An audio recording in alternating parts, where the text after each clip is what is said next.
Alright, book review number 2. I'm going to pan out a little bit so you can see the book and Jake. And it has Yoda on the front. He's so super duper excited. I'll have him do his happy dance in a moment. And this is The Empire Strikes Back from a certain point of view. The 40-year short story, 40 short stories by various artists. He's so excited because Yoda's in it. He's been waiting for this moment for days now. Days!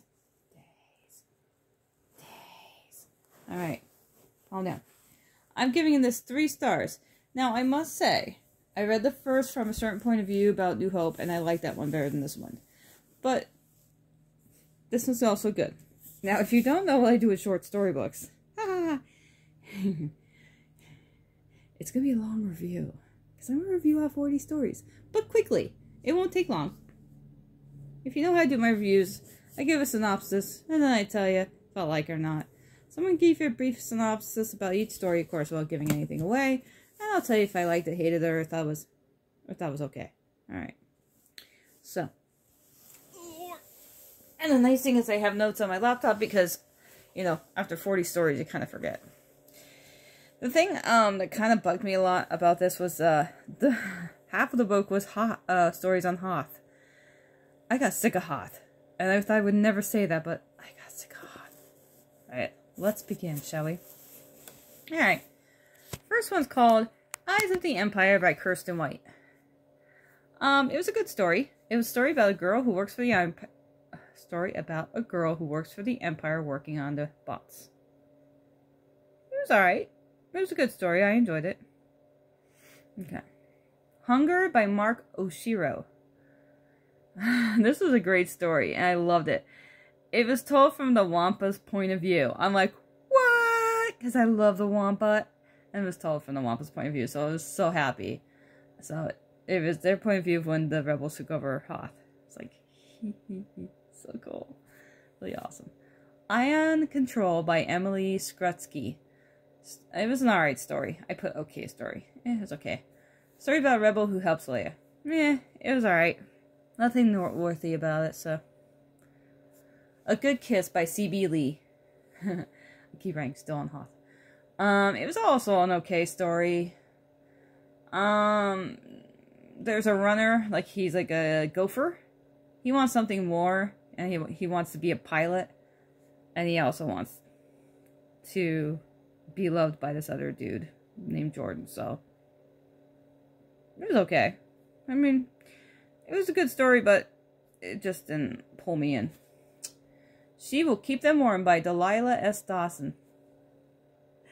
Such a cute story, because this time it was a Tauntaun point of view. I was like, what is going on? This is so awesome. So it did the Tauntaun's point of view on Hoth. Oh, so great, so great, so great. Heroes of the Rebellion by Amy Radcliffe. Hoth. Sigh. Another okay story. Reporter trying to do interviews with Leia or Luke, but winds up in the midst of an Empire attack. It's alright. Rogue 2 by Gary Whitta. Or still on Hoth. It wasn't bad. It was basically a pilot talking about rescuing Luke. It was alright. Yeah. Kendall by Charles Yu. It was a great story about an Empire minion getting a chokehold from Darth Vader. So it was really interesting. It was not really on Hoth this time, so I was like, okay, moving on. I thought maybe we're past Hoth until I get to the next story. But yes, really cool about what happens how you feel when you get a chokehold from Darth Vader. You know. Against All Odds by R.F. Kang. Hoth. It's an okay story. It was a point of view from Luke Gunner. It was alright. Beyond Hope by Michael Morrissey. Morrissey? Another hot story. Just a rebel person saving lives. Yeah, I guess it wasn't good or bad or ugly because I didn't say anything, so I guess it was alright. The Truest Duty by Christy Golden. Another hot story.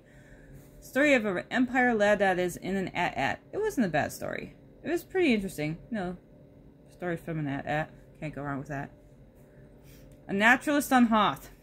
Do I have to say where it takes place? By Hank Green. Another rebel on Hot that was there to observe the Tauntauns. It was an okay story. So he was like observing them in nature and stuff. Yeah, it was alright. Oh, I think we're finally off Hoth. Yes. The Dragon Snake Saves R2 by Katie Cook. This was Dagobah, and this was the cutest little one-page graphic illustration about a monster saving R2. So cute. I think the majority of the cute stories, or the ones I like, rounded up to 3, because I didn't even count the okay stories. But this was adorable illustrated page. Oh, I loved it. Okay. For the Last Time by Beth Revis. Not a bad story, I said. Story about an Empire admiral regarding his promotion due to the underling being disposed by Darth Vader. Yeah, it wasn't a bad story. It was alright. Rendezvous Point by Jason Fry. It was okay. Because it was so long about Wedge Antilles and his new squadron. I tried reading Rogue Squadron, and it bored me. So when I read the story, it reminded me of that, and it bored me. Meh. The Final Order by Seth Dickinson. Oh, this was a yawn, apparently. Boring story about 2 Empire people talking. Really. Yeah, dumb. Amara Kell's Rules for TIE Pilot Survival by Django Wexler. This one was great. I love this one immensely. It was a story of TIE fighter pilots. So it was the point of view from TIE fighter pilots. It was great. It was so awesome. Plus the little love between the 2 TIE fighter women. Loved it. Ah, such a great story. Okay. The First Lesson by Jim Zub. Oh, The First Lesson by Jim Zub. It wasn't a bad story. It's a short story about Yoda sensing Luke coming to Dagobah. So it wasn't a bad story. Disturbance by Mike Chen. It's a really good story about what happens prior to Palpatine saying there's a disturbance in the Force. So I like how this story is the background of how he said, how the Emperor Palpatine said there's a disturbance in the Force. Really good story. This is No Cave by Catherine M. Valente. This is also a really cool story. A point of view from the monster in the asteroid that the crew of the Millennium Falcon thought was a cave. So if you remember from the movie, they went to this hole that they thought was a cave, but here was a monster. And it's the point of view from the monster. It's great. Love the weird stuff, man. Lord Vader Will See You Now by John Jackson Miller. It was okay. It was alright. It was about an Empire person arguing with a superior and Darth Vader is listening. Like, meh. Virgins by Tracy Dion.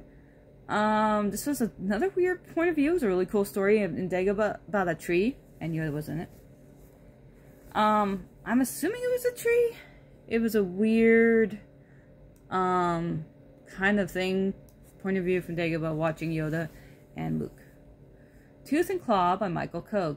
There's an interesting story about a Bosk point of view. So a point of view from a Bosk. Hunting Wookiees and finding something interesting about its leader. Which I'm not saying. But it was a really cool story. Stet, S-T-E-T, by Daniel Jose Older. This was an interesting way of telling a story. It was basically somebody writing a story and there was corrections in the margins by the person doing the editing. So it was really interesting. It was about an encounter with a few aliens. So, Wait for It by Zoraida Cordova. Boba Fett story! Yes! About how he got commissioned to hunt the Millennium Falcon. Just waiting for the Boba Fett to pop up, you know? Standard Imperial Procedure by Sarwat Chadha. Interesting story about how a demoted, I was ready to say demented, demoted Imperial officer gets basically screwed. So he got demoted and then he really gets screwed after that. You think it can get any worse? No, it gets much worse. There's Always Another by Mackenzie Lee. Obi-Wan from point of view from Obi-Wan. The ghost of Obi-Wan. Good story. When Luke is ready to leave Dagobah. Yeah. And Yoda's in that one too. Fake It Till You Make It. Loved it. Oh, I didn't put the author. Oh, poop. Hold on, let me see. Fake It Till You Make It was by... Oh man, I can't believe I didn't put the author on here. Fake It Until You Make It. Oh, next page. Kevin Scott. Yeah, Kevin Scott. Sorry about that. I loved it because it had Jackson. I didn't know what Jackson was. I had to look it up, and it's a rabbit. So cool. I wish he was in the movie. So apparently it's the point of view of Jackson. He was trying to get Lando to help him with... Now the rest of this is taken in Cloud City. So now we're moving to Cloud City. Went from Dagobah to Cloud City. He's trying to get Lando to help him with a job, but wrong time due to when Darth Vader comes to Cloud City. So it's a great story. But what does he eat? By S.A. Chakraborty. Really good story from the chef's point of view, who was at Cloud City when Lando told her to cook for the Darth Vader and his entourage. She's like, but what does he eat? I don't know what to cook him. Beyond the Clouds by Lilian Rivera. It was an alright story. I put meh. It's about a female who's torn between finding Boba Fett to be her mentor or to start an uprising at Cloud City. It was alright. I wasn't too impressed with it. No Time for Poetry by Austin Walker. Not a bad story. About Dagon, who's a bounty hunter, and the IG-88 thinking they found the Millennium Falcon. There was some comedy in there, so I kind of liked it. Bespin Escape by Martha Wells. This is a different type of story where all the clan of the Bespin tries to escape Cloud City from the Imperials. It was interesting. Faith in the Old Friend by Brittany N. Williams. Such a sweet story about the brains of the Millennium Falcon. So you hear they're a collective of 3 and how they miss Lando when he comes onto the ship. Oh, just a great story. Due on Batu by Rob Hart. Okay story about a character trying to move merchandise off Cloud City during an attack. Meh. Into the Clouds by Karen Strong. Great story. This was about a rich woman on Cloud City who was not sure whether she wants to continue living the rich life or join the rebellion. Good story. The Witness by Adam Christopher. Now, these I just read, literally, so they're like fresh in my mind. It was a good story about a stormtrooper wanting to get out of the Empire, sort of like Finn, and watching the battle between Vader and Luke. So she saw the battle, she heard some things from Luke and Vader fighting, but really good story. The Man Who Built Cloud City by Alexander Freed. I love this story. So this is about a homeless man in Cloud City who thinks he's the king in Cloud City. He may be, but such an endearing story. So sweet. Loved it. The Backup Plan by Ann Toole. Meh. I wasn't really a fan of this. It was kind of boring. Basically a woman who tries to escape Cloud City and things go right with her plan. I was not feeling it. Right Hand Man by Lydia Kang. So this was a really cute story of one of the droids fixing Luke's stump with the Cybern in a can. It was funny. Well, there was funny moments, but it was cute. Very cute. Oh my god, and the last one by Tom Engelberger, The Will Strike Back. WHILLS. Hilarious! The best, funniest story in the book. You know how the lines in the front of the Star Wars movie start? That's basically what this is about. So, the person who's writing the lines is really fighting with himself. His inner voice is fighting with him about what to write. So funny. It's not that long. It's only like 3 or 4 pages, but oh my god, the best way to end the book. So the okay May stories and the really great stories all combined to a 3. If there was more great stories, I would have bumped it up to a 4, but all in all, a good read. I'm looking forward to another couple years to when Return of the Jedi comes out. So, alright. So that's Empire Strikes Back from a certain point of view. 40 stories celebrating 40 years of it by various authors who I just talked to you about. And that was such a long review. 15 minutes. My mouth is just tired. Alright guys, I will leave you tonight. I will be back on tomorrow with another Star Wars graphic novel. I can promise you that. I don't know which one, if I'm going to do volume 2. Is this one, the Skywalker, or a different one? We shall see what I'm in the mood for tonight.